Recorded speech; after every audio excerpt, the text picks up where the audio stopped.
Hi, ich bin Mel. Wir haben Ende November, es ist recht mild, 7, 8 Grad und wir sind hier an unserer Feuerstelle im schönen Thurgau und freuen uns heute, es ist schon recht spät, wie man sehen kann, wir freuen uns heute auf leckere Forelle in Mangold und das Ganze packen wir in Alufolie und versuchen es in der Glut zu grillieren. Das wird bestimmt super lecker. Und dazu gibt es Stockbrot, was wir zu Hause schon vorbereitet haben. Und los geht's. Wir haben hier 2 richtig leckere frische Forellen. Obwohl frisch aus dem Supermarkt. Naja, wird schon. Dazu Mangold.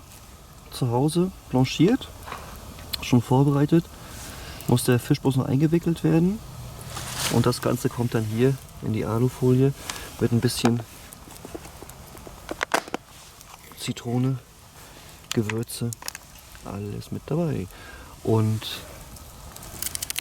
ja, das sieht aus. Und dazu, wie gesagt, das vorbereitete Stockbrot.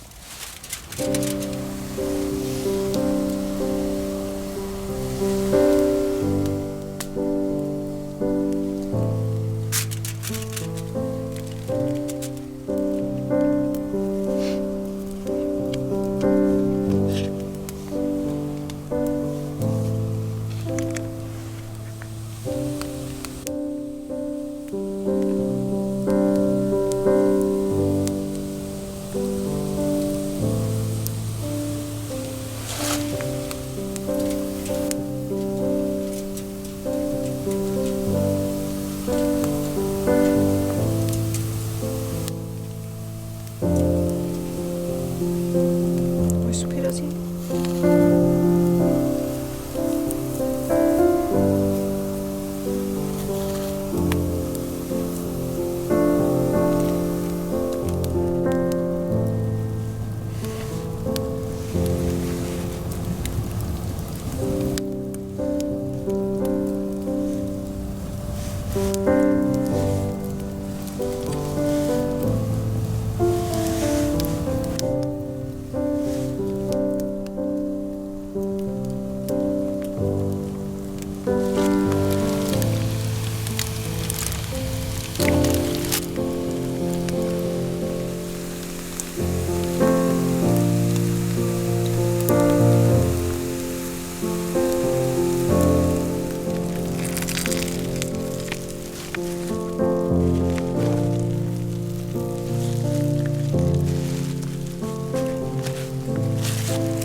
Der Fisch ist